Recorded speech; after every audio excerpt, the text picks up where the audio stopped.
Iniciando aqui mais um podcast Café Quente, hoje ao vivo, também estamos pelo Instagram do nosso convidado, que você vai já saber quem é.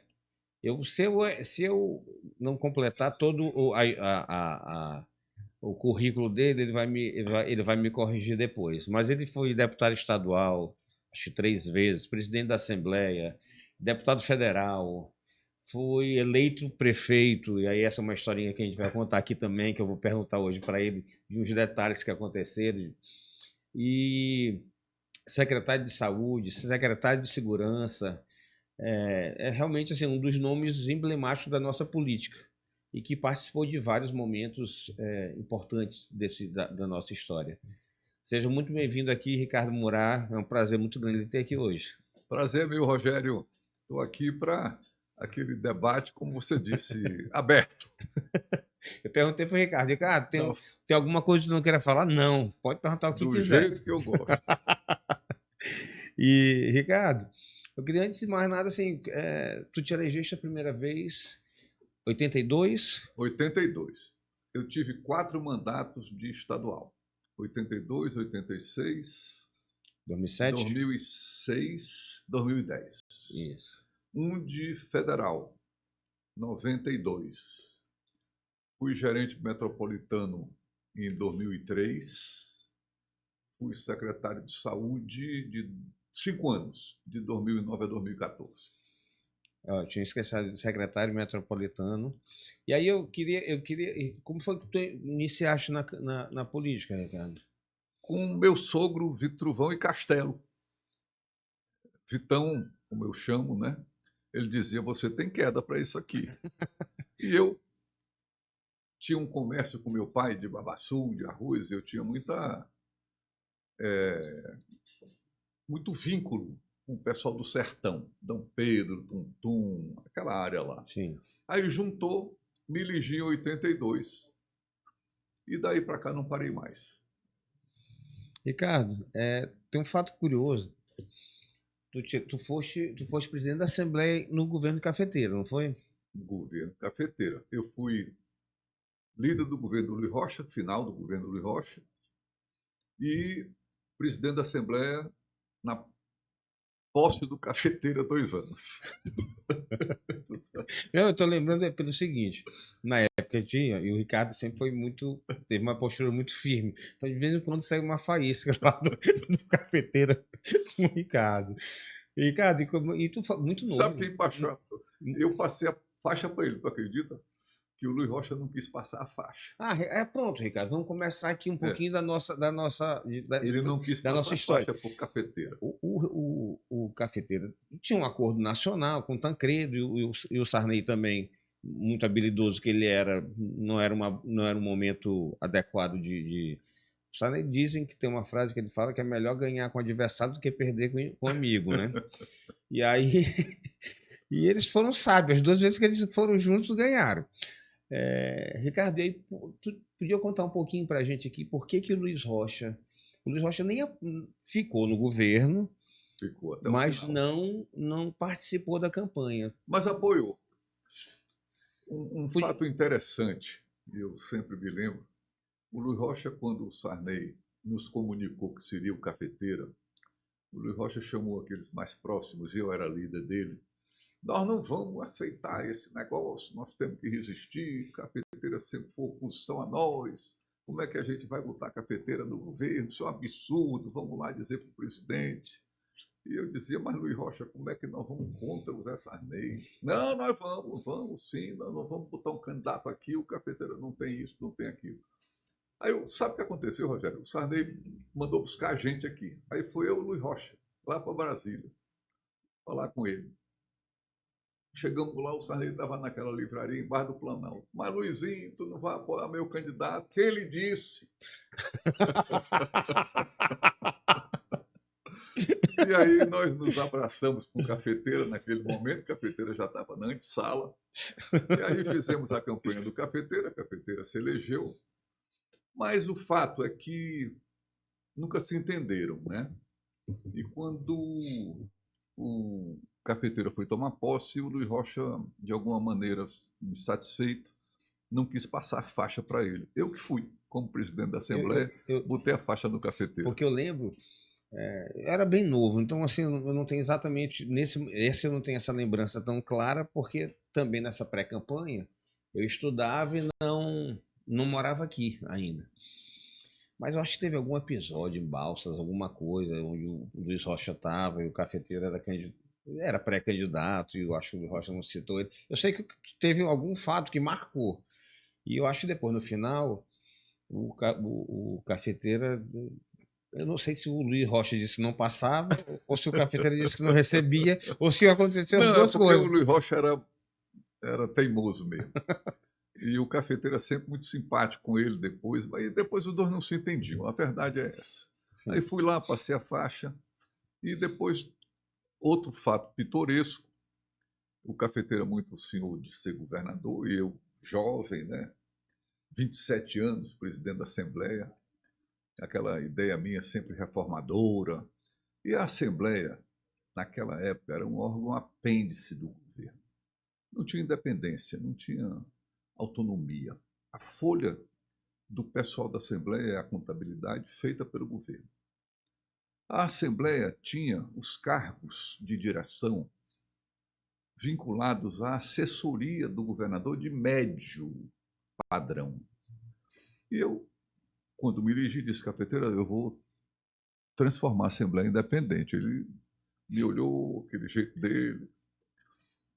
Aí, fato que reuni a mesa, Gastão Vieira estava lá comigo, e nós equilibramos os poderes. Nós criamos a equivalência. Diretor-geral da Assembleia é igual...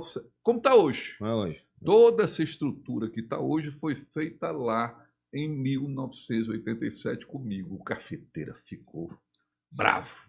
Mas você vai tirar a contabilidade do governo? Claro, cafeteira, porque a Assembleia tem que ter sua contabilidade. Mas você vai tirar a folha do pessoal do governo? Claro, a Assembleia tem que ter sua folha.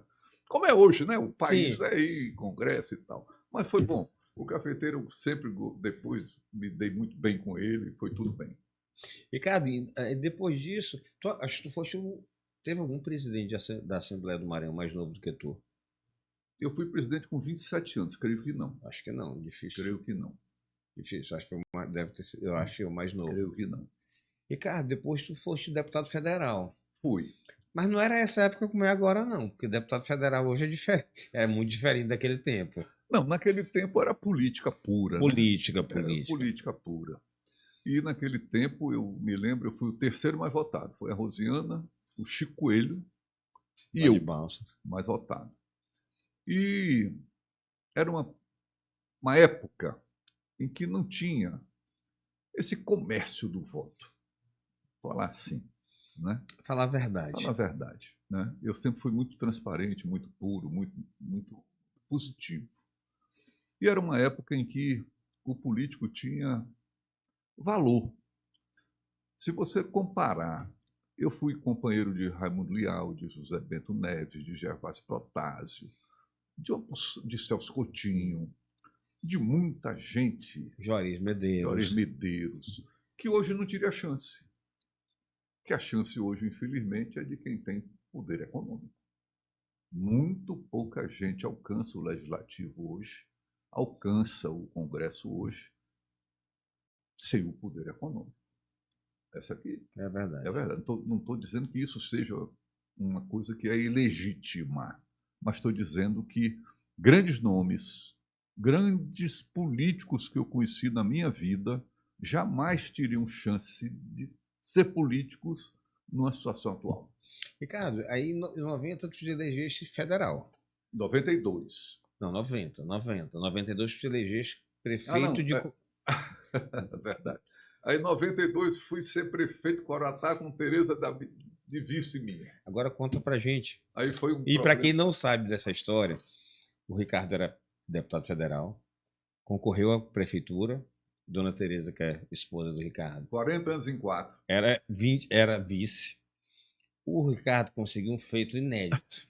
Ele conseguiu manter os dois. Ele se manteve como deputado federal E Dona Tereza foi eleita assumiu empossada. É verdade.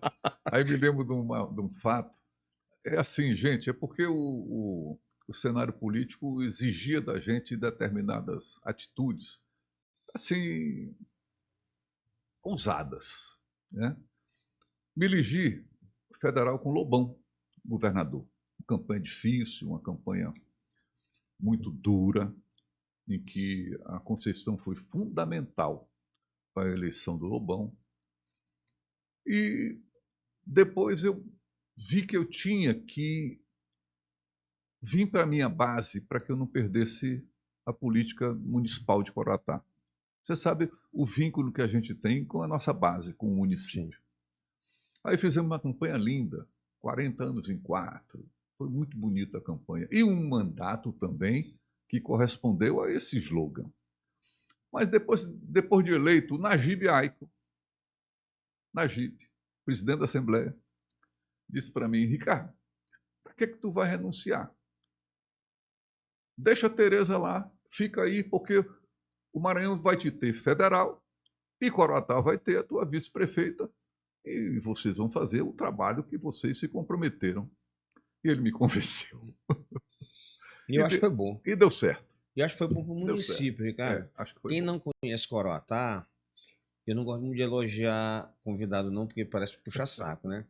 Mas o Coroatá, assim, Ricardo, não só nesse momento dos 40 anos em 4, mas durante todas as vezes que tu estiveste à frente, direto ou indiretamente, da gestão, o município teve muitos avanços. Você sabe que quando a Tereza foi prefeita, a gente tinha lá só a saúde de AIH, aquela saúde conveniada com aquele negócio de AIH. Sim. Dali começou meu interesse pela saúde. E eu disse: Tereza, nós não vamos poder fazer, nós vamos fazer serviço público de saúde aqui. Durante o mandato dela, Rogério, acredite, e quem me assiste aqui acredite, nós fizemos o hospital público, fizemos o centro de diagnóstico puro, consulta pública, não tinha, no final do mandato dela, não teve mais saúde privada em Coroatá. Aí veio o sucessor, manteve. Veio o sucessor, manteve. E Coroatá nunca mais teve saúde privada, só pública. Acredita? E aqui, para quem não conheceu nesse tempo, essas eram as famosas AIHs. AIHs. Que muitos empresários enriqueceram. Muitos. Não vamos citar nomes aqui, mas tem muitos grandes nomes que fizeram. Basearam só política exclusiva, e inclusive nessa questão. Da AIH, que funcionava o dinheiro e a política. E era uma coisa absolutamente incompatível. Sim. Né? Não tinha como. Não tinha como ir para frente. Ricardo, a gente deu uma puladinha no tempo. Eu queria que tu me relatasse os bastidores. O seguinte: no final do governo Cafeteiro, houve um rompimento do Cafeteiro com o Sarney. E aí eu acho que o Erivar Saldanha que estava no momento na presidência da Assembleia.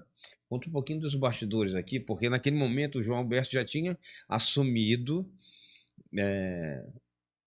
a prefeitura de Bacabal, mas foi para a justiça, ele acabou voltando e assumindo o governo. Eu queria que tu contar um pouquinho para a gente desses bastidores. Porque a gente só escuta. Uma vez eu vi o Sarney contando pra gente. Eu gostava muito do Cafeteiro e ficar lá escutando eles falando. O Cafeteiro é o maior contador de história que tem, e o Sarney também. E o Sarney, até eu brincava com as pessoas, porque eu não conhecia ele antes, né? Eu era criança, a gente foi quase a vida toda adversário.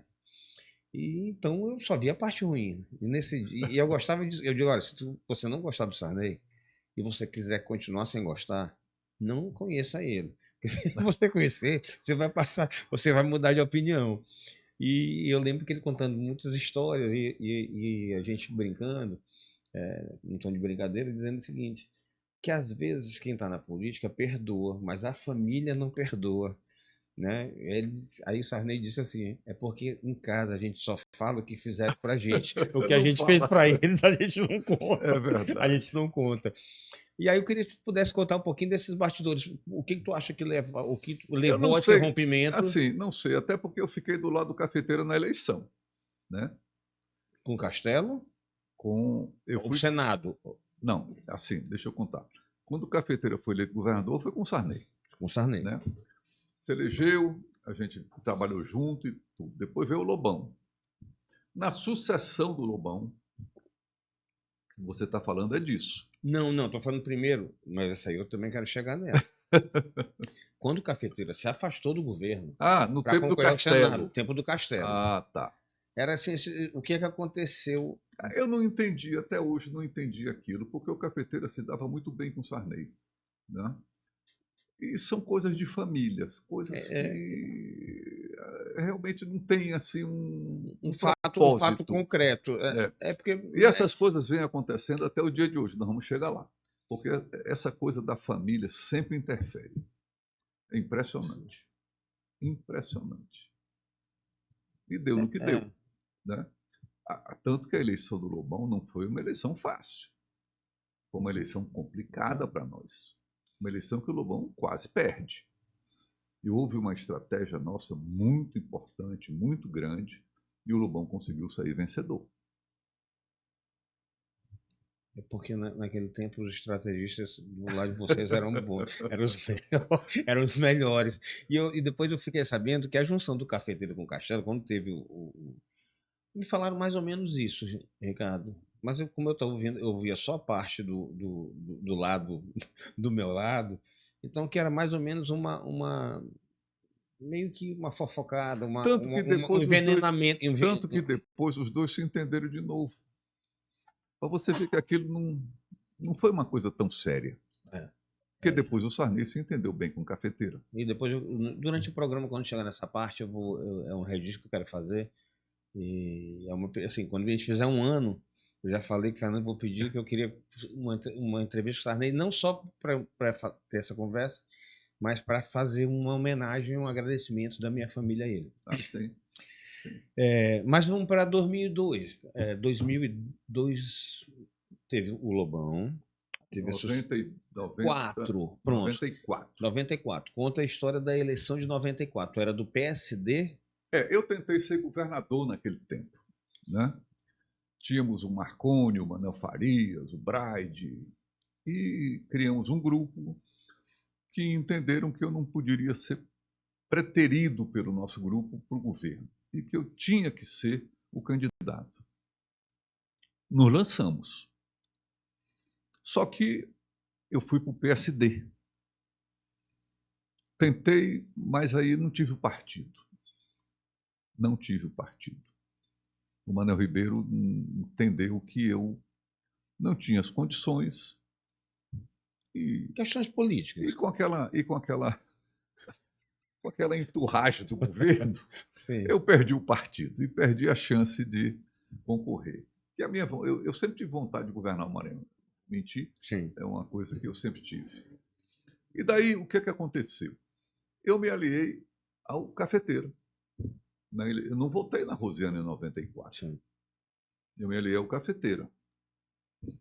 E perdemos por pouco. Por pouco. Muita teimosia dele. E, cara, tu acha que também o Jackson não ter ficado no segundo turno conosco naquela época pode ter sido a diferença? Porque eu acho que foi 17 mil votos, 18 mil votos. É assim, é porque o Maranhão tem essas coisas, né? Tem essas coisas. E, no final, ganha aquele que teve mais estratégia, que teve mais competência, né? Então, depois do Cafeteira, a Rosiana se reelegeu fácil. Né? Depois veio o Zé Reinaldo. E eu contra. Eu fui candidato contra o Zé Reinaldo. Contra o Jackson. Eu me lembro. Nessa eu lembro o seguinte. E ali levei uma cacetada do povo que acharam que eu tinha ajudado a eleger o Zé Reinaldo. Tu foste candidato, o Ricardo foi candidato, e existiu uma questão legal. Porque cunhado. Cunhado, então meus votos foram anulados. E aí Você concorreu sob júdice e depois, tanto que o Zé e aí o Reinaldo, Zé Reinaldo se elegeu. as pessoas acham que o Zé Reinaldo se elegeu no primeiro turno. Ele Não. só se elegeu quando ele só foi declarado Meus votos governador, foram anulados. anulados. E eu vou lhe dizer, assim, aqui o testemunho de uma pessoa que teve essa questão. É porque eu muita sempre gente- quis ser governador, tenho essa obsessão, Mas sabe, eu tive aqui o registro do Marcelo Tavares. Marcelo. Marcelo, que veio aqui e a gente é muito amigo, é uma pessoa que eu gosto muito de conversar política com ele. E ele me falou sobre essa história. E foi um dos programas que tem muita visualização, porque contou os bastidores também. E aí ele me falou dessa questão. Porque eu acho, Ricardo, que as pessoas fizeram a ilação, esse julgamento, pós-eleição. E o Marcelo me falou publicamente aqui, aberto, mas me falou reservadamente. Sim. Que nunca houve um acordo teu, como algumas pessoas que levantaram o seguinte: não, o Ricardo vai ser candidato combinado. Não. E aí, e outra coisa. Eu fui candidato duro. E disse assim: não teve tanto. É o seguinte, depois ele foi convidado para participar do governo, mas não existia nenhum contato sobre isso. Foi uma questão do Zé Reinaldo que resolveu E chamar. depois o Zé Reinaldo, depois que eu fui gerente metropolitano, se desentendeu com a Rosiana e com o Sarney, e lá eu paguei o pato de novo. Família de novo. E, Ricardo, tu acabaste de falar, outra questão. Família de novo. Família de novo. Então é um negócio, o Maranhão é um negócio muito complicado, muito complicado.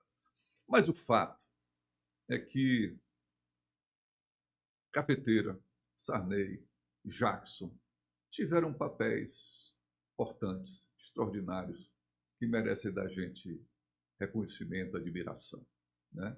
E graças a Deus nós estamos aqui ainda para fazer aquilo que a gente sempre pensou para o Maranhão. Porque, Rogério, eu sou uma pessoa que não me conformo com o Maranhão desse jeito. Mas continue. Não era, essa de 2002 eu lembro porque depois teve 2006. Em 2006 tu estava com a Rosiana. Estava coordenando também. Quando o Zé Reinaldo, para ganhar, teve que fazer aquele triunvirato todo, né? E o governo do Maranhão sempre é muito forte, você sabe disso, né? A máquina do governo, é muito forte. ela funciona, ela é muito eficiente. E aí o Jacques ganhou a eleição 2%, você lembra disso? Lembro. Né? Lembro. E às vezes a gente fala, Ricardo, e muitas vezes as pessoas não gostam de ouvir a verdade. Acho que se a gente for olhar a história, quando a gente vai chegar no momento agora da política atual, mas quando eu digo, porque hoje tem uma percepção que o Braille está na frente. As pessoas, a maioria acredita que o Braille está na frente. Eu particularmente acredito nisso. Mas eu digo que as pesquisas que estão indo na frente não é um número suficiente para ele ter já esse sentimento de já ganhou, porque se a gente for ver a história, houveram várias viradas onde o candidato... 2006 foi acho que a Rosiana começou com 60%. Não, na verdade, Rogério, deixa eu te colocar. O governo nunca perdeu eleição no Maranhão. Desde 82, que eu me entendo para cá, o governo nunca perdeu, a não ser na eleição do Flávio Dino em 2014. O governo ganhou todas. Mas o governo não entrou de verdade naquela eleição. Hein? O governo não entrou de fato naquela eleição. Deixa eu te dizer. Não, eu estou te colocando perfil histórico. De 82 para cá, o governo só perdeu a eleição do Flávio Dino em 2014. Por quê? Porque o Luiz Fernando não foi candidato. E aí, tu já entrou... Nós construímos uma saída técnica para a gente mudar a política passada, com o Luiz Fernando candidato. E lá, na véspera da eleição, o Luiz Fernando deixou de ser candidato. E aí, meu filho, Ricardo, a torre caiu. Eu estava em São João. Lembra disso? Eu lembro, eu estava em São João dos Patos. A governadora Rosiana me ligou. Já teve uma mudança aqui. Eu disse, qual foi, governadora? O Luiz Fernando, ele não quer mais ser candidato. Nós nos reunimos aqui e o nome que foi escolhido é do Edinho. E eu queria saber... E ela não era mais senadora? Não era mais. Aí eu disse... Ela queria saber, pegar no meu pulso para saber, você está com a gente? Eu digo, não, pode contar comigo. E fomos até o final. Mas naquele momento, até hoje... Não, acabou. Ali acabou. Quer dizer, eu estava na secretaria trabalhando, animado, porque o Luiz Fernando ia ganhar do Flávio Dino. Podia até ser que não ganhasse. Mas era uma eleição mas era uma eleição dessa para ser disputado, muito disputado. Aí ele me liga. Olha, me aguarda aí 5 minutos, estou chegando aí na secretaria, não sou mais candidato a governador. O que foi isso? Sabe que aquele mundo cai da gente, a gente cai no mundo, cai. Eu fiquei sem chão. Ele chegou lá e disse, vim te agradecer, eu sou seu irmão, mas não sou mais candidato. Não me disse por quê, não me disse nada. Até hoje não sei o motivo. Pronto, era a pergunta que eu queria fazer para o Ricardo, porque até hoje eu também olho, e olha que eu sei de fofoca de política, mas até hoje, essa eu não sei. Eu não sei o motivo, nem dela e nem dele. Especula-se. Pior não é isso. E quando o Edinho entrou, Rogério, já era coisa perdida, não tinha mais. Pior não é isso, é que nessa confusão todinha, eu ainda perdi também minha vaga, porque na época eu ia para o Tribunal de Contas, tiraram o Washington, colocaram na vaga da Assembleia. Aí pronto, limpou o campo para o que era o normal, feijão com arroz ali. Rosena se afastava, se elegia um candidato na Assembleia e concorreria no cargo, que seria o Luiz Fernando. E que na época tinha uma especulação, Ricardo. Não, porque o Arnaldo Melo quer ser candidato, na eleição não ganha. Aí eu brincava o seguinte, deputado só é metido a macho no começo do mandato. Na hora que vai chegando no finalzinho, já começa a falar fino. E eu até brincava, eu dava um exemplo. Eu fazia uma brincadeira dizendo o seguinte, olha, vou te dizer quanto custaria meu voto.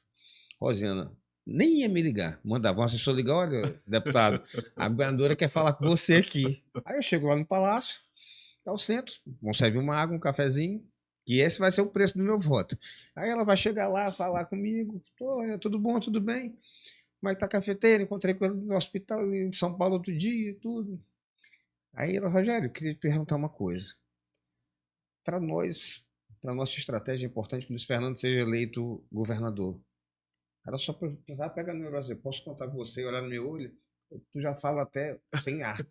Pode sim, governador. Pode sim, governador.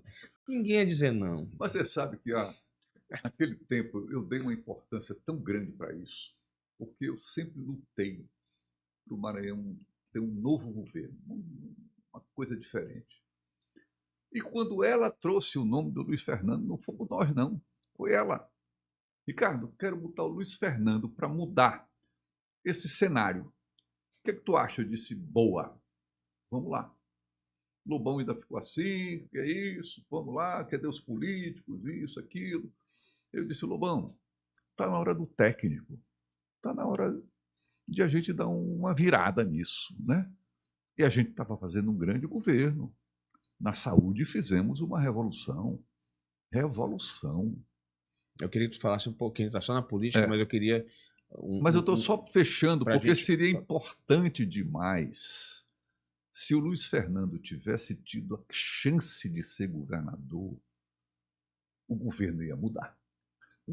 O que eu digo não é o governo mudar, a forma de governar o Maranhão ia mudar. Aí talvez a gente possa entrar até nessa discussão atual, daqui para frente. Tá bem, viu? Até agora só li o melhor secretário de saúde da história do Maranhão. Ainda não vi nenhum contra. Mas então, assim, ali era a hora da mudança. Ali era a hora que eu pensei que fosse comigo lá atrás. Sim. Mas eu vi no Luiz Fernando a chance da mudança de postura, da mudança de governo, da mudança de como tratar a administração, de como olhar os problemas e de como resolver. Não deu certo. Ricardo, naquele momento, naquela época, teria, e aí veio o Flávio Dino. Teria um empecilho legal do parentesco. Sempre o cunhado. Porque naquela época eu estive no Supremo com Celso de Mello, nunca me esqueço. O presidente disse, ministro, eu sou cunhado, eu não sou parente. Aí ele disse, sabe o que ele disse para mim? Meu filho, vá no Congresso e mude a Constituição. Entendeu? Então, assim, mas eu sou uma pessoa muito perseverante. Tanto que até hoje eu estou nesse objetivo. Eu acho que o Maranhão tem que mudar a forma de governo. Tem que mudar isso que está aí, porque isso que está aí não está dando certo, não. E não dá certo há muito tempo. Eu lembro, assim, quando eu me elegi, acabou que teve um fato que tu era candidato, acabou tendo algumas questões de grupo e, e tu não o grupo que eu estava, que eu fazia parte, eu e Eduardo Braide, acabou que não vou usar esse termo, mas deu uma rasteira. Mas vocês só deram a rasteira porque eu quis que desse. Porque eu não queria sair da Secretaria de Saúde, que eu tinha que terminar um projeto. Ricardo, Quase eu digo isso pro Braide lá em casa, quando ele foi lá. Ali, eu vou te falar, só teve a possibilidade de a gente vencer porque o governo não quis. Porque o governo não quis entrar. E se o governo não quis entrar, é porque tu não quiseste ir lá para. Não pressionei, claro. Não pressionou.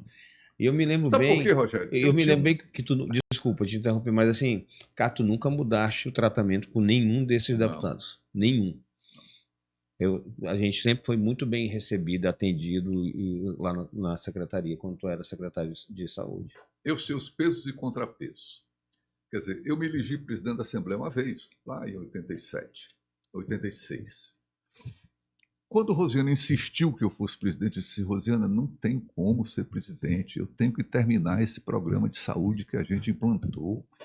É uma coisa no Maranhão que é imperdível. E sem mim lá não funciona. Não, mas eu quero você presidente, quero você presidente. Tá bom, vou fazer a tua. Mas fiquei aqui. Eu sabia que nem ela estava fazendo questão também. Não, porque assim, pessoal, antes de acontecer o fato, eu também não. Antes de acontecer o fato, hoje já passou.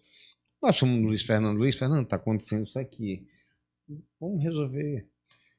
Aí fomos no Fernando, que sempre foi, não era político, Fernando. Tanto que 3 dias antes eu saí. Mas sempre esteve envolvido na articulação. Por sinal, eu lembro muito da organização naquela época, e que hoje, depois disso, quando eu fui candidato, senti muita falta. Tinha o Fernando, tinha o Joaquim na época. Eu lembro quando a gente esteve na reunião, eles sabiam equilibrar bem as chapas, as coligações, onde ele deixava a possibilidade real de tudo disputar. Sim. Então tinha muito. Com chance, sabe? Eles tinham essa habilidade de colocar, fazer as chapas equilibradas e motivar todo mundo. Porque todo mundo ia. Hoje fica muito nítido quando. Para montar uma chapa, hoje eu vou lembrar a última de 2000. A última não, penúltima, 2022. 22, onde todo mundo foi para o PSB, os candidatos do governo. Tu não era aceito em lugar nenhum, te botavam no PSB. Então, assim, é como é hoje o MDB. Ali, com certeza, não tenha dúvida que vai ter gente, eu falo para deputado estadual, uma votação muito alta, que se elege em outras e que vão ficar de fora. Claro.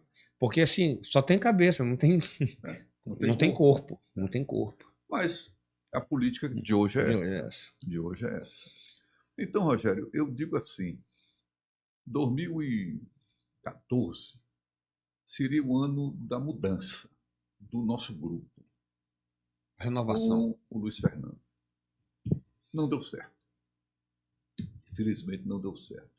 E aí o Maranhão entrou na mesmice. Nós fizemos, não estou aqui para defender o governo da Rosiana, esse de 2010, 2012 para frente. Aliás, 2010 para frente. Mas na saúde, revolucionamos. E ela fez também nas outras áreas investimentos muito importantes. Mas na saúde, sem dúvida, foi um investimento. Nós implantamos no Maranhão, na época, a maior rede pública de saúde do Brasil. Mas nós não implantamos só construindo, não. Nós construímos, nós equipamos e nós funcionamos. E até hoje as pessoas têm essa referência de um atendimento de qualidade, de um atendimento voltado para atender as pessoas, ricos, pobres. Naquele tempo se dizia, São Domingos, UDI, a rede do Estado é melhor. Eu lembro bem quando foste ao hospital o Macieira. Macieira é um dos grandes hospitais do Brasil hoje. Eu lembro quando ele foi Ele era um renovado. hospital. Ele era um hospital ocupado de 2 andares por servidor. Não era hospital. Né? E nós, então, construímos um hospital de alta complexidade no Macieira. E devo também a planta do Castelo. Quero fazer aqui uma homenagem a João Castelo. João Castelo sempre foi um governador de obras grandes e boas. Ele fez uma planta extraordinária daquele hospital. Tanto que a gente fez um hospital de alta complexidade padrão sírio-libanês lá dentro. Mas também nós descascamos tudo. Mas se não tivesse aquele esqueleto, vamos dizer assim, bem feito, não tinha como fazer. A gente nunca falou disso, mas eu lembro que eu comentava o seguinte, eu digo, o problema de Ricardo é que Ricardo quer trazer o padrão sírio. Claro. Problema não. A questão do Ricardo é que ele quer trazer o padrão sírio libanês para o hospital público, que não é o costume. Claro, e fizemos. Eu lembro que... Lembra as UPAs que nós fizemos aqui em tempo recorde? Lembro. E, Ricardo, as UPAs, teoricamente, eram para ser do município, né? Não. O programa da UPA era um programa que o Lula lançou para dar conta da pressão da urgência e emergência que não tinha como a pessoa ser atendida no Brasil como um todo, porque não tinha porta aberta para nada. Sim. Criou a UPA. Mas a UPA do Lula tinha vários graus. A que nós trouxemos para cá foi a de maior resolução. E mesmo assim nós aumentamos ela. Porque o Maranhão não tinha porta aberta para receber urgência e emergência. Nada. Nada. Criamos uma sala vermelha maior, criamos uma sala amarela maior, criamos uma estrutura maior daquela que era do governo federal, tanto que eles entraram só com 3 milhões de reais de contrapartida. E nós bancamos o resto. E as UPAs, até hoje, ajudam demais a resolver. Pena que pararam de ampliar, porque é uma coisa que deveria ser ampliada e muito para todo o Estado. Né? Pararam nas 11 que nós fizemos. Né? Hoje deve ter, talvez fizesse mais uma ou duas. Mas lembra das UPAs, Rogério? Eu me lembro bem. Lembra das UPAs? As pessoas não iam mais para pronto-socorro particular, iam para as UPAs. Todo mundo ia para as UPAs. Por quê? Protocolos. Eu tive o cuidado de chamar a medicina do Maranhão inteira para gerir a rede comigo. Por que está dando problema em Hospital da Criança? Por que está dando problema nesses hospitais? É porque você precisa ter médicos de acordo com o grau de complexidade daquela unidade. Uma unidade de emergência, uma UPA, não pode ter recém-formado, porque lá só chega coisa grave. Você tem que ter gente capacitada. E a gente tinha. A gente tinha uma preocupação com a formação, com a qualificação, com a formação dos quadros. Todo mundo que trabalhava no São Domingos, na UDI, todo mundo veio para o Estado. Eles trabalharam para o Estado. E até hoje sentem saudade e querem voltar a trabalhar para o Estado, porque eles são médicos. Então, assim, foi para mim uma experiência fantástica. Mais de 100 unidades. Essa rede toda. Aí veio a pandemia. Imagina se não tivesse essa rede. Imagina a carnificina que não seria. Ricardo, teve na época, e aí vai muito da narrativa política que é mais adequada para, é mais confortável para quem está no governo, quem tá, ou quer quem contrapor, cada um tem sua narrativa. Mas foi levantado, e eu queria que tu explicasse para a gente, que naquela época se questionava, porque tu construíste vários hospitais em municípios. Eu me lembro bem, eu lembro de, não é Barão, acho que Sucupira, Vários. Nova York, e aí o que se... Mais de 70. O que se falava? Ah, os municípios não têm capacidade financeira de gerir. E eles eram mantidos pelo Estado. Hoje, eles diziam o seguinte: ó, isso aqui é impossível. O Estado não tem capacidade econômica para manter essa rede. Isso é uma verdade ou uma mentira? É uma mentira. É assim, quando nós assumimos, a gente chamou, porque nós temos um sistema no SUS que tem uma comissão bipartite, que tem um COSENES, que tem aquelas instituições que fazem a pactuação. O Estado, como comandante delas, o que se fez? Nós vamos fazer hospitais municipais aonde? Não tem nada. Vamos ajudar a reformar aonde? Aonde tem. E fizemos. Como você vai fazer com que o município tenha condições de gerir aquela unidade? Dando um apoio financeiro. É claro. Óbvio. Naquele tempo, nós damos 100 mil reais para cada hospital. E todo mundo estava integrado na rede. A pessoa entrava lá, era atendida de acordo com o nosso protocolo, porque o município tinha que cumprir o nosso protocolo e dizer: esse caso aqui não é comigo. O que ele fazia? Ligava para a nossa central, pedia transferência. Ou ia para Peritoró, ou ia para Grajaú, ou ia para Imperial, ou ia para o lugar, para qualquer... Mas ele ia. O paciente era nosso. O paciente não ficava como hoje. Procura um hospital, te vira. Não ficava. Então, assim, isto não foi para frente. E devia ter ido. Porque nós deixamos um sistema montado de qualidade, com potencial, Rogério, de fazer saúde pública no Maranhão para todo mundo.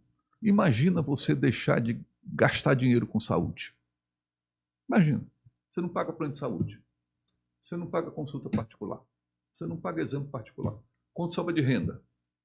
E vou te perguntar, hoje, quantas clínicas populares, consultinha barata, exame barato, tem espalhadas no Maranhão?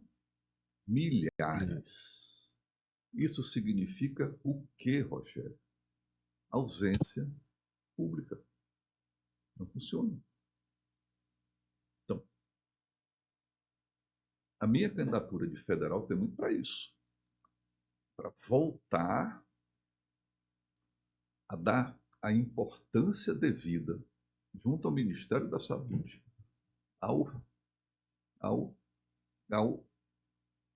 ordenamento, para que a gente possa ter isso de volta. E, claro, vou precisar de ter um governador vinculado a isto, que queira fazer. Porque o grande problema hoje, e quero dizer aqui para todos, e infelizmente, hoje você, para ter uma cirurgia, você está perambulando 6 meses, 1 ano. Você está sendo obrigado a pagar consulta particular, você está sendo obrigado a pagar exame particular, você está precisando pagar cirurgia particular. Isso, no nosso tempo, deixou de existir. E não é possível que volte. Mas voltou.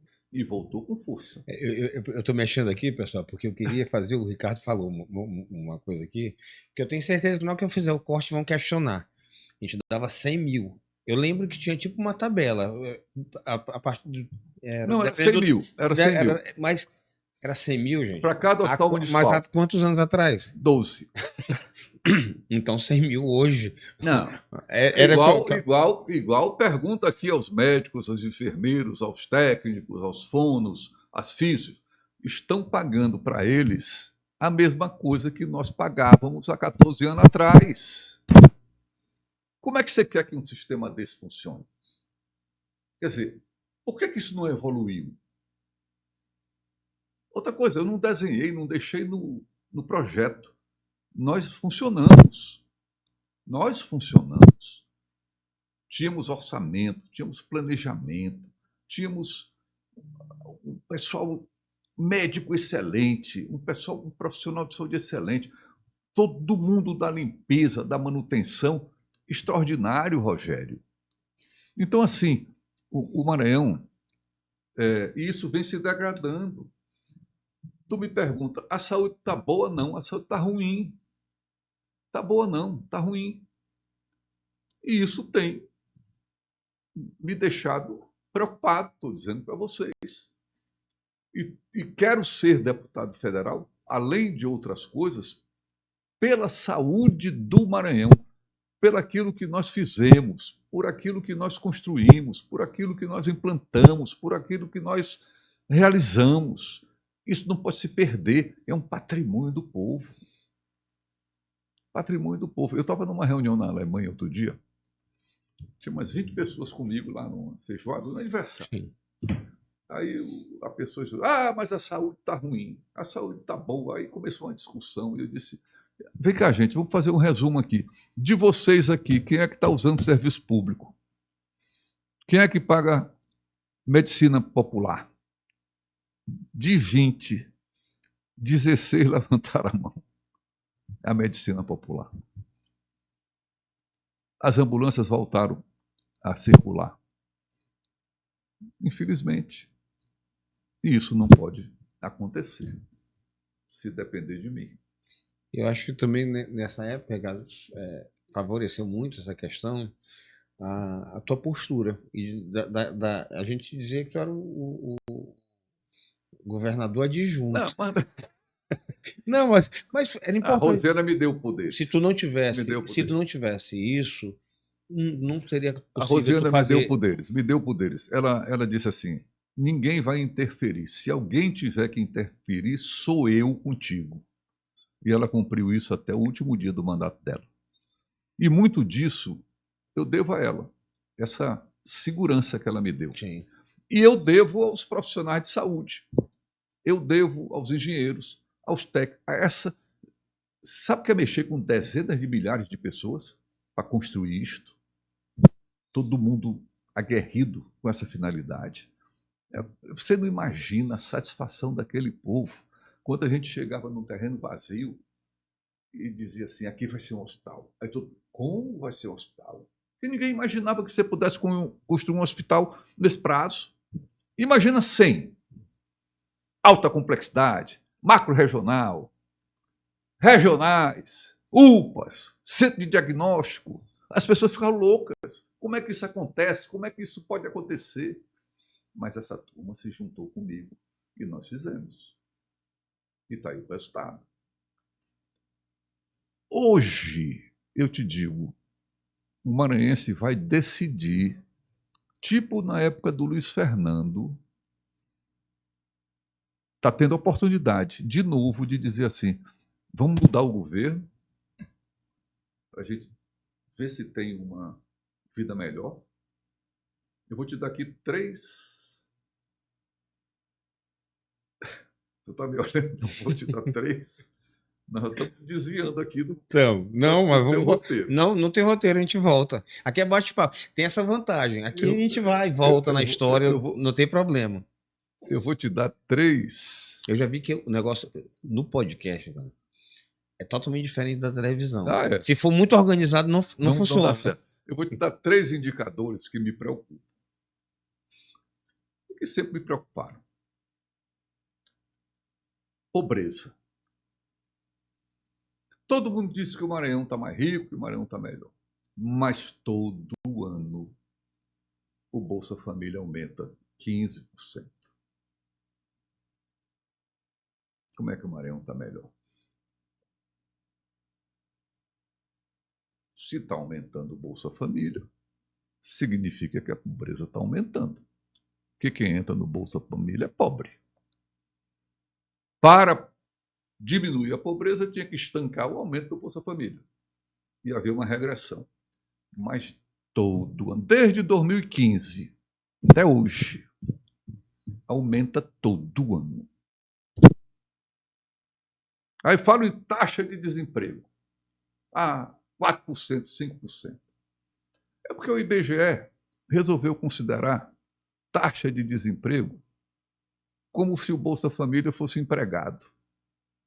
Quando tu tira o Bolsa Família, Rogério, é 70% de desemprego. Aí você vê a comparação com a renda do maranhense com a renda dos outros. É o menor que tem. Onde está a riqueza? Onde está essa riqueza? Não tem riqueza. Porque riqueza não é o PIB. Riqueza é o bolso da população. Riqueza é a renda das pessoas. Interessa se Vale do Rio Doce, se Porto do Itaqui está bilionário. Para nós, isso é zero. Então, tem que ter uma mudança na forma de governar esse Estado que faça com que esse índice recue. Era o que a gente quis fazer com o Luiz Fernando. É o que nós fizemos com a saúde. Quando você deixa de gastar com saúde. Gente, quantas pessoas me ligam? Eu fui na clínica popular, gastei R$700. Gastei 2.000 de exame. São milhares de clínicas populares que tem hoje. Significa que o poder público não está agindo, não está fazendo o papel dele. E tem que fazer. Tem que fazer. Ricardo, tem um amigo, não vou citar o nome aqui, mas dono de um grande laboratório. E aí, tempos depois do governo, a gente comentando. E ele ganhou na época acho que não era só um laboratório, com certeza. Comigo? Contigo. Eu te conto uma história. Se for essa, eu vou te contar. Então conta. Quando eu fui montar a rede, e a grandiosidade da rede, pelo que a minha equipe me dizia, de médicos, dos profissionais, Ricardo, nós vamos precisar. Encontrei a rede com 99 leitos de UTI sem funcionar. UTI precisa de laboratório. Hospital precisa de laboratório. Tudo precisa de laboratório. Naquele tempo tinham 5, Gaspar, Gema, Lab, Cedro, outros. Eu viajei o Brasil, né? Fui a São Paulo, fui ao Rio, vendo. E lá tinha grandes laboratórios dos grandes hospitais públicos trabalhando com o preço do SUS. Eu acho que tu sabe dessa história. O preço do SUS. Eu cheguei aqui para fazer uma coisa. Nós vamos fazer uma rede de 100 hospitais, alta complexidade, urgência, regional, municipal. Vamos chamar os laboratórios e dizer para eles que a gente vai pagar o preço da consulta do SUS. Mestre, meu amigo Gaspar, hoje falecido, jamais, jamais, jamais, jamais. O outro, não quero. O Ali do Cedro. É ele. Eu topo. Fizemos lá a concorrência e tal. Foi ele. Foi ele que me disse. Pagando o preço do SUS. Exame de 0,10 centavos, 50 centavos. Mas só que num volume, Rogério, de milhões de exames. Que ninguém acreditava que esse programa fosse para frente. Esse que é o problema. As pessoas acreditam um pouco na capacidade de realização do Maranhão. O Eli me contou a história e disse o seguinte: e o CED é um laboratório de excelência aqui. Hoje é um dos maiores do Brasil. E eu lembro, ele contando essa história depois, dizendo do nível de exigência que tu tinha. Claro. Que ele disse, olha, não atrasava o pagamento, mas era o mesmo eu tinha que dar o mesmo privado, o mesmo do sistema privado, tinha que funcionar igual. Eu lembro bem dele falando. Eu não citei porque, mas foi exatamente isso que aconteceu. Foi isso. Quer dizer, as pessoas não acreditavam que era possível aquilo que a gente estava dizendo, que realmente era difícil dizer que construiu o hospital. O Maranhão não construiu o hospital há 40 anos. Imagina construir essa rede. Mas nós fizemos, nós implantamos, nós funcionamos. Ela está aí, degradada, mas está. E ela precisa agora de atualização tecnológica, ela precisa de ampliação, ela precisa de custeio, de dinheiro para custear. E é por isso que eu quero ser deputado federal, para ajudar o governador lá em Brasília, que eu conheço o ministério, conheço como é que funciona, para fazer com que isso possa acontecer. Porque tem hospitais que não comportam mais 12 anos. A população aumentou. Como é que vai fazer? O hospital de 50 leitos tem que ter 100. De 100 tem que ter 200. Tem que ter custeio. Tem que ter pagamento dos profissionais. E como é que se remunera o profissional de uma rede de saúde pública? Como a EBC fez, quem criou a ENSE no Maranhão fui eu. Essa empresa estadual, não foi ninguém que criou, fui eu que criei. Só que era para ela administrar os hospitais, não para quarteirizar, como fizeram. Agora tem lá uma ENSE que não administra nada. Eu acho que foi. Ela quarteiriza Eu lembro o bem atendimento. Eu lembro bem que a gente votou esse projeto lá na Assembleia. Eu era deputado.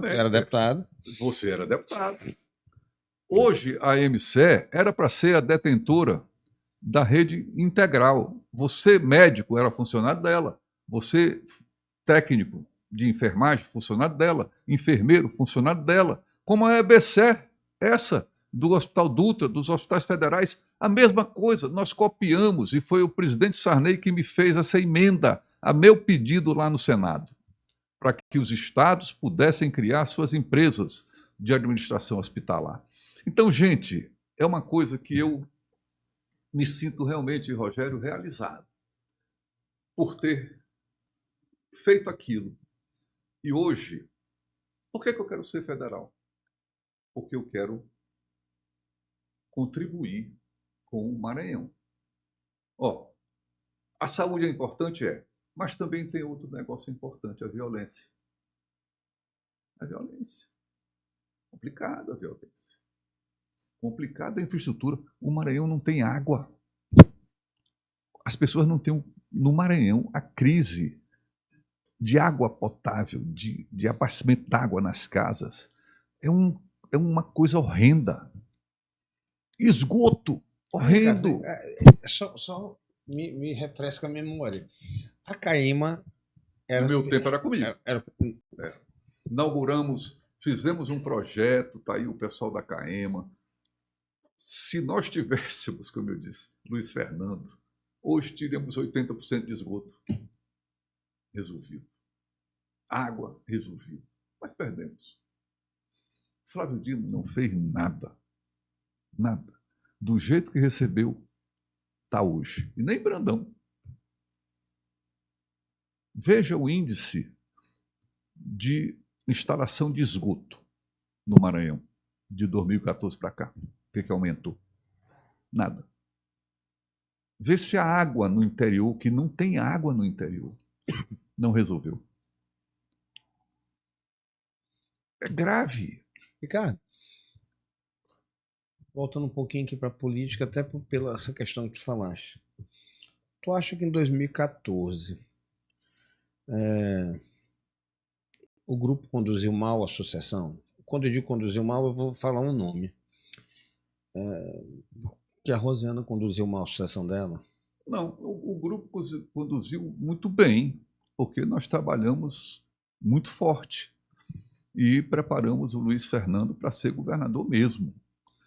Mas houve uma busca lá entre os dois e, de repente, a coisa, como você disse, recebi um telefonema e não tinha mais candidato. Não tinha mais candidato. Eu recebi um telefonema, não tinha mais candidato. E aí tudo ruiu.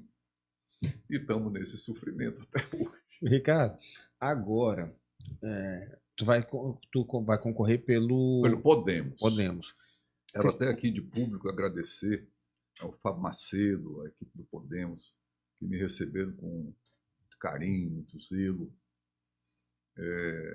e dizer que lá nós temos um projeto, eu e meus companheiros, lá nós somos 18 candidatos, de fazer dois deputados.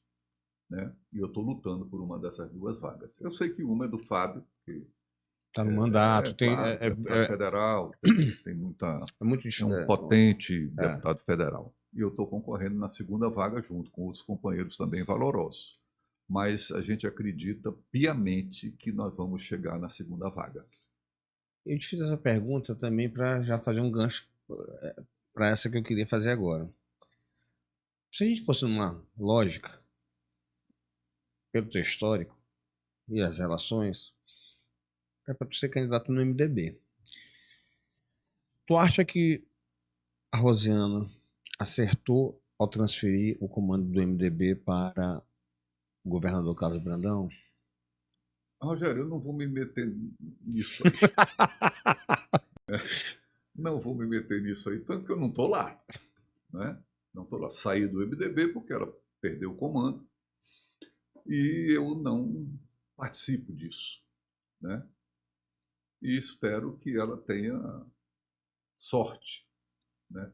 Creio que Rosiana, senadora, com a visão que ela tem hoje, ela pode ajudar muito o Maranhão lá em cima, pela experiência, pela visão que ela tem diferente da política avança. Porque a gente avança, né? Você está vendo eu falar aqui, a gente está falando de uma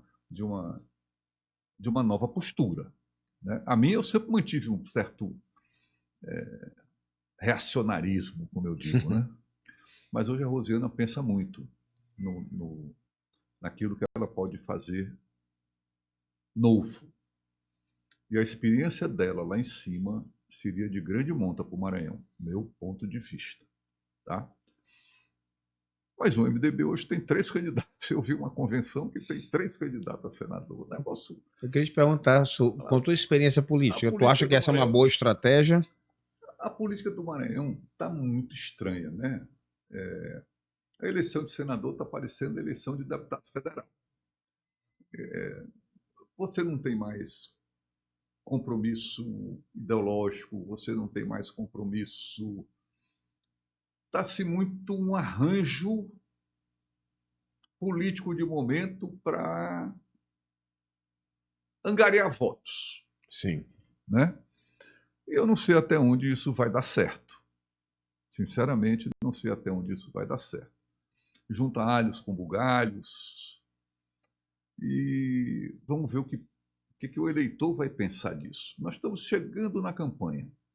Eu acho que esses 15 próximos dias, eles vão ser cruciais para que a gente tenha noção de para onde o eleitorado vai pender.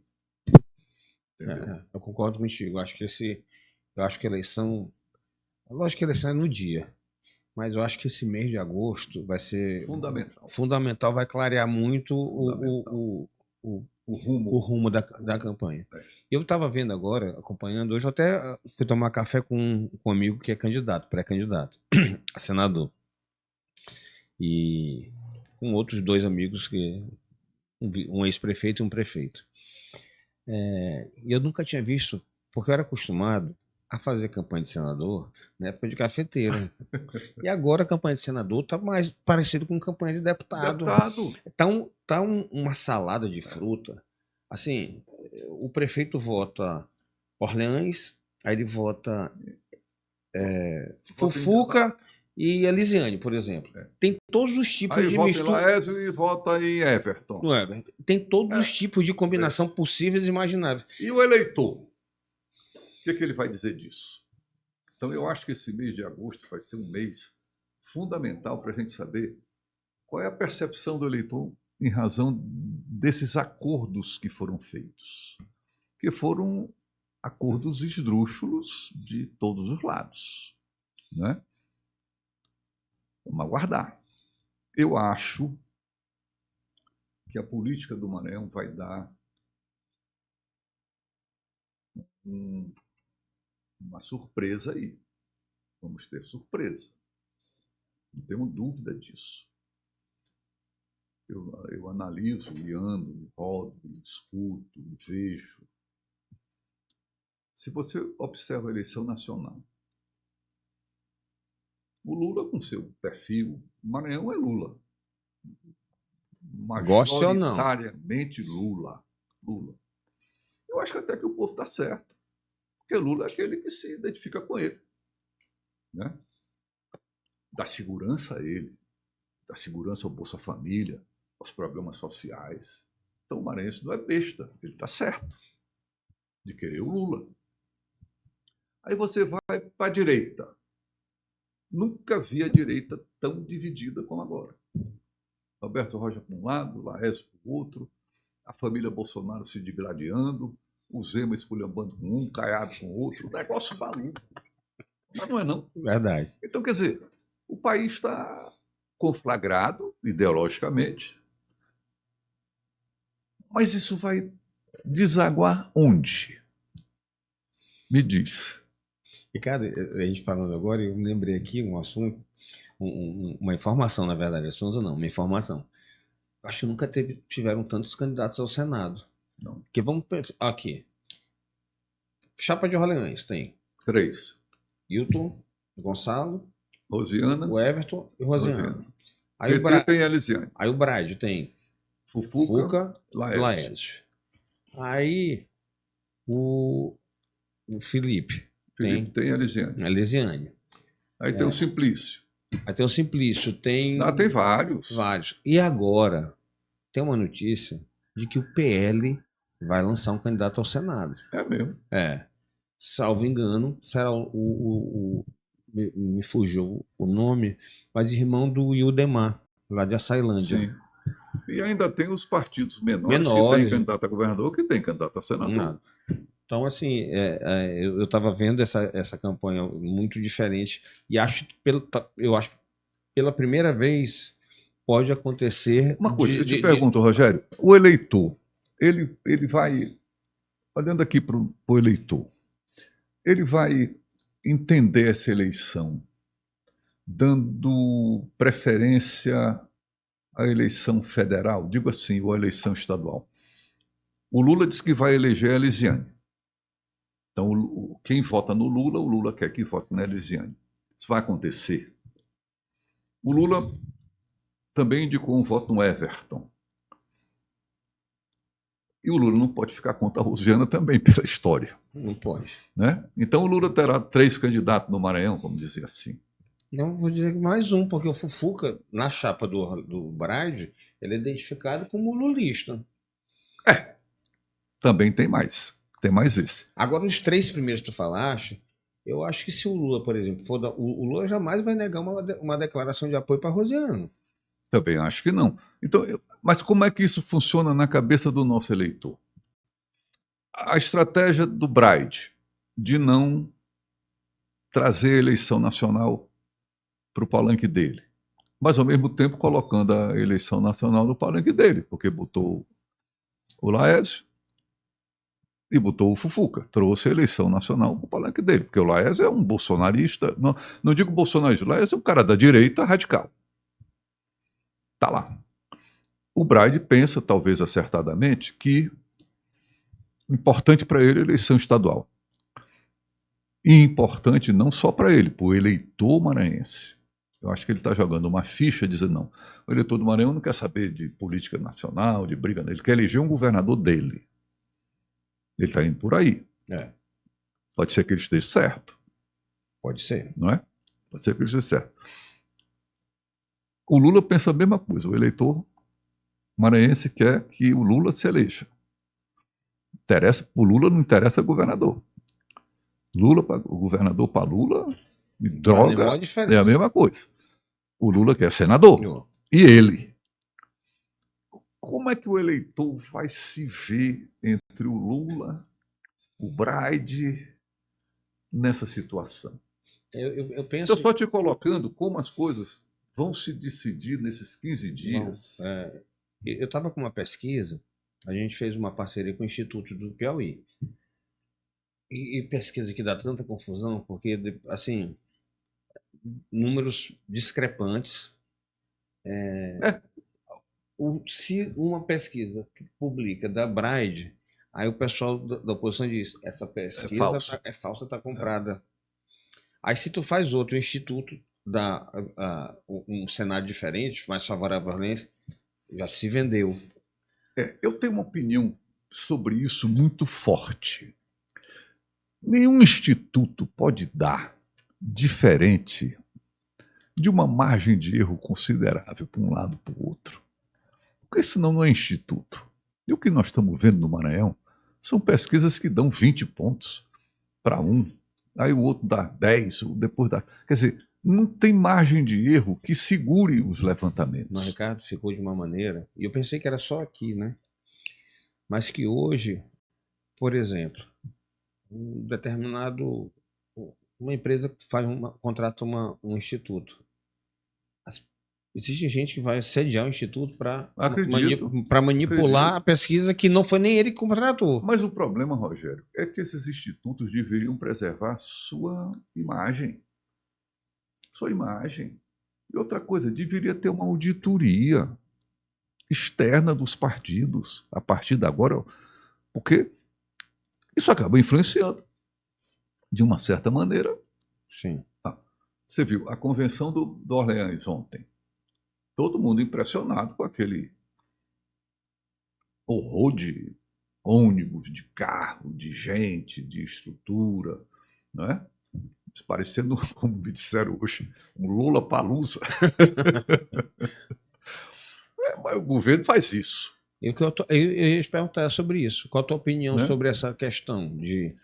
Eu acho que o governo tem uma prática no Maranhão de fazer grandes movimentos para mostrar força. Né, o que ele pode fazer.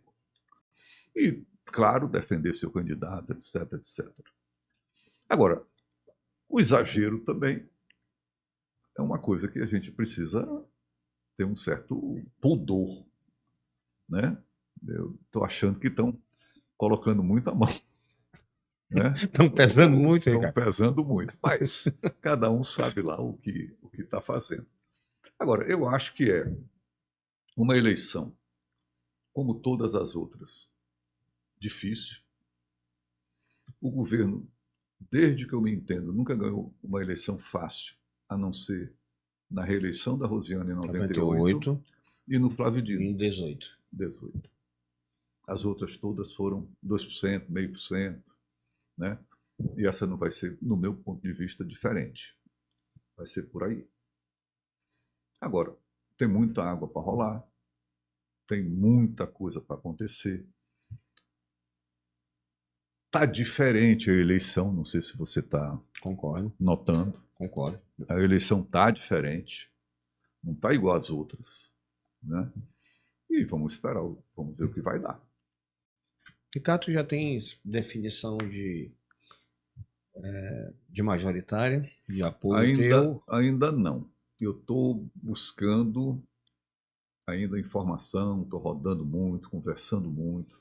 Tu está vendo a minha preocupação aqui, né? Tu queres sentir o eleitor? Estou querendo sentir o eleitor. Tem uma identidade com o que o eleitor quer. Claro, meu eleitor. Claro que eu quero. Né? Sim. Claro que eu quero. E, por exemplo, na minha cidade, Coroatá, meu eleitor todo é Bright. Em São Luís, o meu eleitorado, 80% é Bright, 20% é Orleans. Nos outros municípios, tem muito Orleans. Mas para mim isso não interessa muito. Para mim interessa, e eu vou te dizer aqui bem franco, olhando aqui para as pessoas. Qual é a posição dos candidatos? Tem o Felipe, sim, muito amigo dele, gosto dele, para fazer a transformação que eu discuti aqui. Quem é que vai liderar isto? Quem é que pode fazer um novo governo? Quem é que pode inverter a curva da pobreza? Quem é que pode enfrentar o problema da saúde com segurança? Quem é que pode enfrentar a questão da violência com competência? Quem é que pode resolver o problema das... Deixa eu te fazer uma pergunta.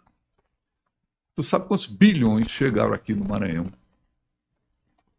pela mão dos parlamentares de 2023 para cá. Tem ideia? Não. 7 bi. Sabe o que é 7 bilhões? Pela tua fisionomia, tu pergunta assim, Rogério, cadê esses 7 bilhões? 18 deputados federais e 3 senadores. Eles trouxeram para cá 7 bilhões. Tem alguma coisa errada na coordenação desses recursos, porque somado ao do governo do Estado, somado ao governo federal, a curva tinha que ter invertido. Não se viu nada mudar. O problema é que não mudou nada no Maranhão. As coisas continuam se degradando.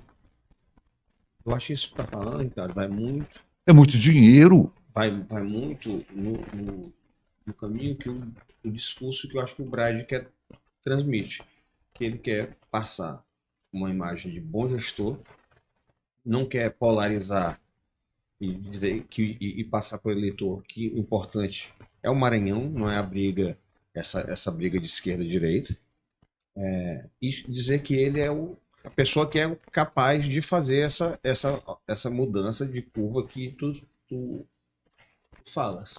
Eu acho que esse é o mote da campanha dele. Eu acho que ele está indo por aí, mas é preciso entrar no mérito, entrar no âmago, entrar na discussão profunda, entrar naquilo que precisa ser dito. Né? Porque agora está todo mundo só passando a mão. Passando a mão. Quer dizer, aonde está o erro? Por que esse recurso todo não fez diferença na renda do maranhense? Por que esse recurso todo não diminuiu o ingresso no Bolsa Família? Por que esse recurso todo não permitiu degradar o sistema de saúde? Por que não resolveu as estradas? Por que não resolveu a violência? Quer dizer, são indagações que a gente tem. E eu quero ser deputado federal para entrar nesse âmago bem aí. Agora, eu vou buscar quem possa reformar. Eu vou buscar quem possa mudar. Eu vou buscar quem possa fazer diferente. É isso que eu digo. E digo para os meus eleitores todos. É espera. Cara, deixa eu te fazer uma pergunta. A gente falou agora de Coroatá, eu te disse, eu falei, até porque eu acompanhei as gestões que tu tiveste, direto ou indiretamente, uma participação, foram, e quando tu também era secretário, tu fizeste, eu acho que se a gente vai em Coroatá, a maioria das obras, das ações governamentais foram para lá pela tua mão. Tu acha que, e na última eleição, penúltima, né? Tu foste candidato a prefeito. Tu acha que falta um pouco de memória do eleitor, de valorização para o Flávio Dino entrou com o governo, comprou todo mundo. Eu fiquei em terceiro lugar. Foi só isso que aconteceu. Infelizmente. É desse jeito que funciona. Infelizmente. Entendeu? É como hoje dizem, você para entrar na política hoje, você tem que ter noção da realidade.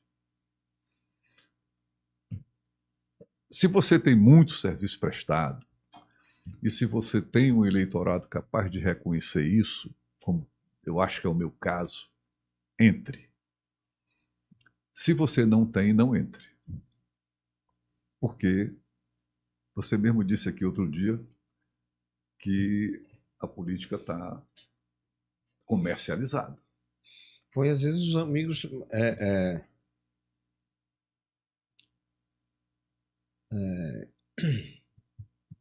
alguns amigos se chateiam quando a gente fala isso, e não é uma realidade. É uma constatação. Uma constatação. Uma constatação. Um amigo ligou e disse, tu acha que a gente compra eleição? De todos. Com raríssimas exceções, pode variar o tipo. Alguns só com dinheiro, outros com ação de poder. E você sabe de uma coisa, Rogério? Eu fui deputado federal. Não tinha emenda. Não existia emenda. Hoje, deputado estadual tem emenda, parece que 5 milhões por ano, sei lá quanto é. E o deputado federal tem 100 milhões por ano. Ora, quem tem 100 milhões por ano tem um orçamento líquido que uma grande prefeitura não tem para gastar. Então, essa perpetuação é fácil. Porque ele tem 100 para investir. Para investir. Ele não gasta com pessoal, não gasta com nada, não gasta com nada. Ó, o orçamento da Prefeitura de São Luís em 2026, me parece que foi 5 bilhões e pouco. Chegou de emenda para cá, emenda de 4 anos, 7.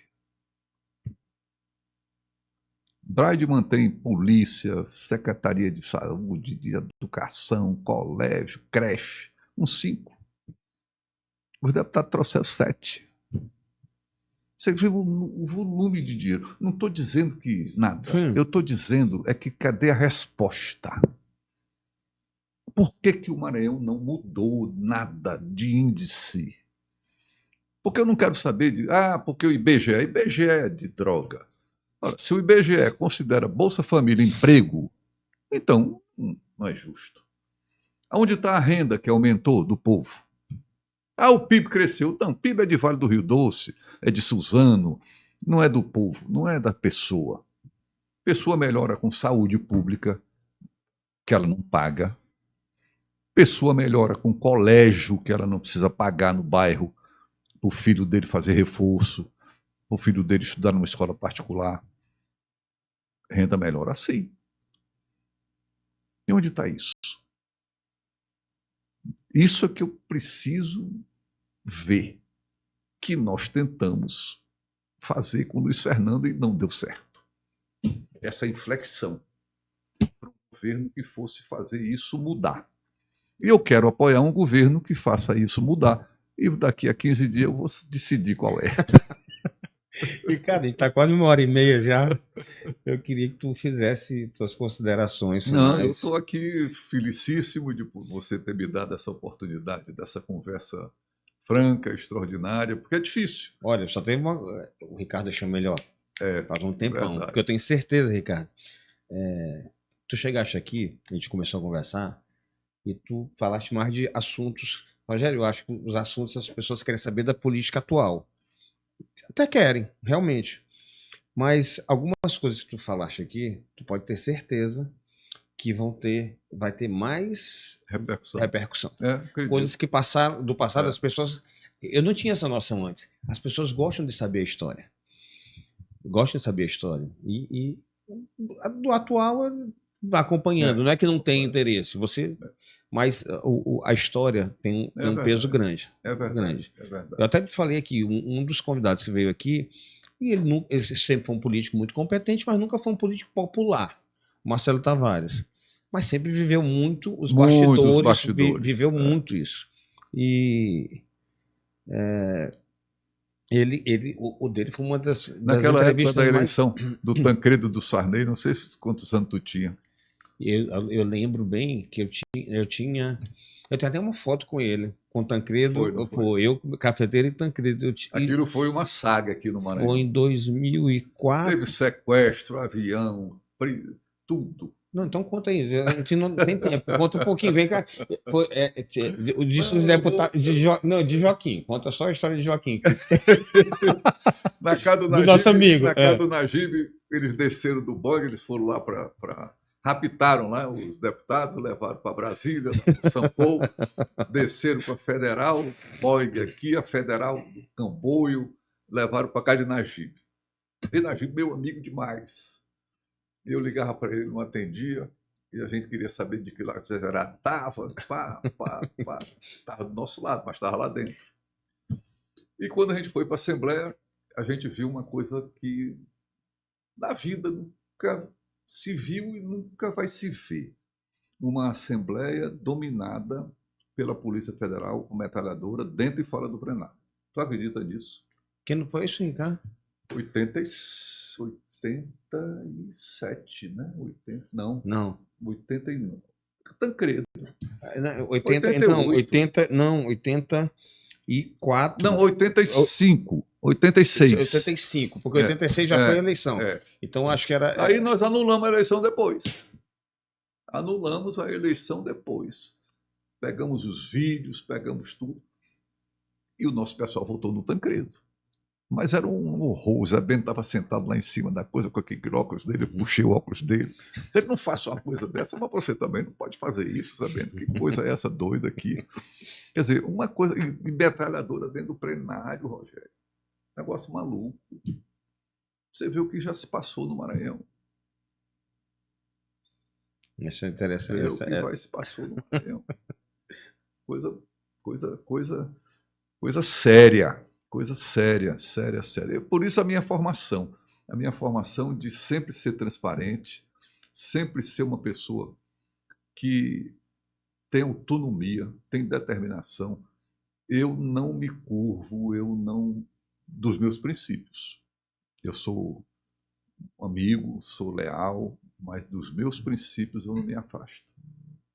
Sempre fui assim. E graças a Deus, com 70 anos, estou firme. Eu só soube que tinha 70 hoje quando eu fui pesquisar. É porque não dá para... Olha, não é verdade. É verdade. Eu estou muito animado. Eu fiquei surpreso. Está todo mundo com 80 querendo ser reeleito. Trump, Lula. Eu ainda tenho aí 10 anos. Olha, só para lembrar que a cafeteira foi em 86, em 2006, com 82 anos. 82 anos. E aí, só antes de a gente acabar, eu queria, porque a gente no começo falou sobre essa questão do cafeteiro, do Sarney, que tiveram juntos, depois se separaram, depois voltaram em 2006. E ali, o Sarney teve uma importância, e a Rosiana, porque para mim não tem coisas gestos que você nunca vai pagar. Se não fosse a Rosiana, o cafeteiro não teria ganho. Sim. Até porque ele já com 82 anos, ele já não tem a mesma paciência, não tem mais o mesmo pique. E a Rosiana botou a faca no dente e fez a campanha dele. E depois, ele já eleito, ele teve um problema de saúde. E se não fosse o presidente Sarney, eu acho que ele não chegaria nem para tomar posse. Eu me lembro disso. Ele ficou doente em Brasília, acho que é o Hospital Santa Lúcia, que eu lembro até que eu disse na época o seguinte, eu digo, se um dia eu ficar doente, se eu tiver com dinheiro, me leva para São Paulo. Se eu tiver sem dinheiro, me leva para São Paulo, mas me deixa em Brasília. Brasília é uma fama doida. Infelizmente era o mesmo hospital que teve aquele episódio trágico do filho do Flávio. Sim. E aí eu lembro o cafeteiro lá e o Sarney foi visitar ele à tarde. E tinha uma pressão muito grande. Nossa família pequena, eu, Janaína e minha tia. Eu não sou filho, mas sempre tive uma relação de filho com ele. Então, eu querendo levar ele para Brasília, para São Paulo. Janaína mais tranquila. E minha tia sendo muito pressionada pelos médicos, dizendo que ele não tinha como ir. Ora, o pessoal não queria perder um cliente, né? Pago pelo Senado pagando. Tem isso também. Essa é a realidade. Tem isso também. E aí o presidente Sarney foi lá fazer uma visita. Na volta eu me lembro como se fosse hoje. Minha tia disse, meu filho, acompanha o presidente até o elevador. No caminho, o Sarney disse, Rogério, tem que tirar o cafeteiro daqui. Não tem condição dele ficar aqui. Aí eu relatei para ele. Disse, presidente, está acontecendo isso, eu quero ir para São Paulo, mas os médicos estão pressionando aqui o hospital e minha tia está insegura. Isso era mais ou menos 4 da tarde. Porque toda vez que eu falo isso me emociona um pouco.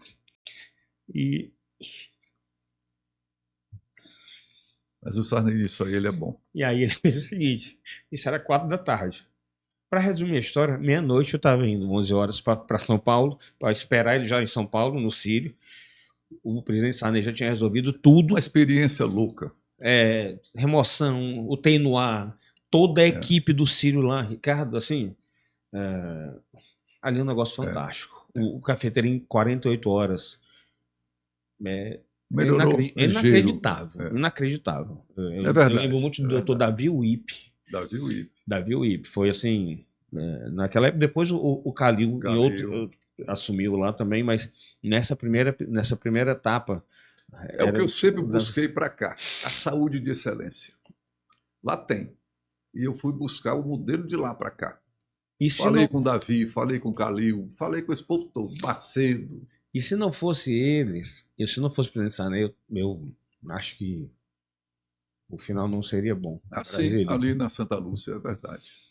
E depois de tudo, passou o mandato, o Cafeteira já muito debilitado, já muito, em algumas partes já sem o Cafeteira morreu com quantos anos, Rogério? 92. 92 ou 93, mas ele já não, ele tinha pouco, ele tinha grande parte do tempo, ele já não estava mais lúcido. O presidente Sarney, todos os sábados, ia lá fazer uma visita para ele. Me lembro. Todos os sábados, ia lá. E quando o Cafeteira faleceu, o velório do Cafeteira foi na Assembleia por causa do Sarney. Que eu acho que até que a gente não sabia, ele estava viajando, não estava aqui, acho que não estava no Brasil, inclusive. Mas minha tia fez lá para que não constrangesse. Sim. De ser no Palácio dos Leões. Sim. E o Sarney se sentir desconfortável de ir com o Flávio Dino, governador. Mas hoje estão amigos. É padrinho, né? A política. É padrinho e afilhado. Eu digo para o Sarney, é a política. É a política. Mas ele o Sarney era, acho que também é desse tipo de político que dificilmente vai nascer outro com aquela habilidade. Foram pouquíssimos. Muita gente ainda vai reconhecer o valor dele. Eu acho que hoje se reconhece mais do que daquele momento que está no calor da política, das disputas, da paixão. Cara, mas eu queria te agradecer. Foi bom demais a conversa. Bom para mim. Obrigado. Bom demais. Voltaremos. Se Deus quiser. E se Deus quiser, voltará deputado. Deus quiser. Gente, fiquem com Deus. Beijo no coração de todos. Ricardo, muito obrigado. Pessoal, muito obrigado. Pela... Outra coisa, vocês são simpaticíssimos. Ricardo, tudo na vida, eu acho que tem uma coisa da mão de Deus. Quando eu comecei aqui, eu comecei por insistência de um amigo, Catulé. E aí vim e as coisas só dão... Depois dando certo. E o Catulé insistindo, eu disse, Catulé, isso não vai dar certo. Eu nunca fez isso. Ele, não, vai dar assim que tu fala bem, tu te comunica, tu vai dar certo. E ele me dando, porque o Catulé, eu não sabia, mas ele tinha rádio no interior, então ele passava 1 hora sozinho falando. Então tu vai tendo, tu vai... E aí ele me dando umas dicas aqui, tudo. E se eu também não tivesse conhecido aqui, se não tivesse sido aqui, talvez não tivesse dado certo. Claro. Porque aqui, o Anderson, a gente criou uma liga muito forte. Assim, então... Esse negócio vai pro ar, essa áurea. Vai. E é verdade, às vezes eu tô lá, eu acho que até a namorada dele às vezes fica rapaz, tu não larga esse Rogério. Mas porque às vezes ele tá namorando de si. Aí disse, sabia disso? O clima vai pro ar. Eu gravei em 2 outros lugares. Por um momento que aqui a gente aluga e graças a Deus é muito solicitado. Então foram 2, do Laésio e do Arte Júnior. E o Everton, 3. O do Duarte e o do Everton não deu liga, sabe? Assim, a gente vai sair daqui e daqui a pouquinho eu vou te mandar o programa todinho para tu fazer os cortes e tal. Sim. Numa mensagem de WhatsApp. Numa velocidade que eu nunca tive em outros. E nem um comprometimento como ele tem. Claro. Então ele tá namorando com aí eu digo, preciso desse corte agora. Quer pra quando? Eu digo, é pra agora. É pra agora, porque isso aqui na internet... Agora vocês botaram esse menino aqui no top do top da política. Top do top da política, estou dizendo. Me ressuscitaram. Estou te dizendo, parabéns. Ricardo, passou um tempão. Isso faz bem também Tem uma pessoa que eu queria também, aproveitando que tem uma pessoa que eu tenho que fazer um agradecimento e vou fazer de outra forma mais separada. Quando tu quiser marcar o Sarney, me diz que eu marco. Não, vamos já dar com a boa aqui, você já tá, já é um pedido que eu quero lhe fazer. Não, eu marco com ele. Eu quero fazer de 1 ano com ele. O de 1 ano com ele. E a gente vai lá na casa dele, fazemos assim, pausadamente. E a gente faz o ano 9 de setembro. Eu queria fazer em setembro, até setembro. E a gente pode fazer pausadamente na casa para não ficar uma coisa cansativa. Porque não, é melhor tu ir e direto. Ver o tempo, 20 minutos, pronto. 30. E aí, Ricardo, é o Júnior Marreca, que foi uma pessoa assim, que às vezes na política... Foi decente. E às vezes na política, tu perdeu uma eleição, as pessoas parecem que esquecem. Tem uma pergunta que eu quero te fazer antes de acabar. Que essa está na minha cabeça desde o dia que eu te convidei. E o Júnior, no momento que tu tá meio no ostracismo, foi ele que me ligou, me chamou para ajudar. Aí tu te sente valorizado. Rogério, ajuda a trazer, montar nossa chapa. E eu dei a colaboração que eu podia, e graças a Deus o partido está com uma boa nominata de federal, de estadual. Tá bem, né? Eu acho que de estadual, se não tivesse tido algumas interferências, estaria melhor. Mas, assim, ele naquele momento foi muito importante para mim a valorização que ele teve da forma correta de palavra, de cumprir tudo que foi combinado. Um cara que você tem uma admiração muito grande e sou muito grato por isso. Mas antes da gente encerrar, eu queria te fazer uma pergunta, Ricardo. Tem imagens que ficam na cabeça da gente. E eu lembro quando eu entrava na rua ali do Olho d'Água, que eu chegava e me aproximava da tua casa de manhã. Era difícil parar. Tu tinha que parar e dar uma andada grande. Porque tua casa era lotada de gente. E depois, quando tu saíste, as pessoas somem também. Mas, Rogério, é assim. E outra, mas tem um engraçado. Tem alguns que estavam na tua casa e agora eu vou na casa de outro que está com muito poder. São os mesmos que continuam. Isso te traz alguma mágoa, Ricardo? Não, é a política. O político está onde está o poder do momento. Os amigos sinceros permanecem, né? E graças a Deus tenho muitos. Mas aquele movimento era próprio da posição que eu ocupava. Então, normal. Pronto. Pessoal, agora para a gente encerrar de verdade, é porque essa pergunta era a primeira que eu sempre, todas as vezes que eu passo lá, eu tenho vontade de fazer. Eu tinha. Apesar de achar que isso, e tu tem... isso acho que é bom, porque não te faz mal. Não, porque a mágoa faz mal pra gente, né? Claro. Graças a Deus tu tem esse privilégio de não... De entender... Se eu não tive raiva do Flávio Dino... Pessoal, Ricardo, muito obrigado, foi ótimo o nosso bate-papo. Queria agradecer a todos que nos acompanharam até aqui quem ainda não nos segue, nos siga no nosso canal do YouTube, Café Quente Podcast, se inscreve, aciona lá o sininho, dá um joinha, compartilha nosso conteúdo, que é importante para que a gente possa continuar fazendo o programa e de uma forma isenta. Né? Eu, Ricardo, obviamente que eu não sou dono da verdade, mas minha opinião é sincera. Posso estar errado. Essa que é importante. Muitas vezes eu vou estar errado, algumas certas. O que você permite para quem você convida também fazer. Exatamente, mas minha opinião não é comprada. Então, assim, se eu erro ou acerto, é de acordo com o que eu penso. Sua consciência, perfeitamente. Parabéns. Um abraço. Pessoal, até a próxima. Hoje foi um dia especial.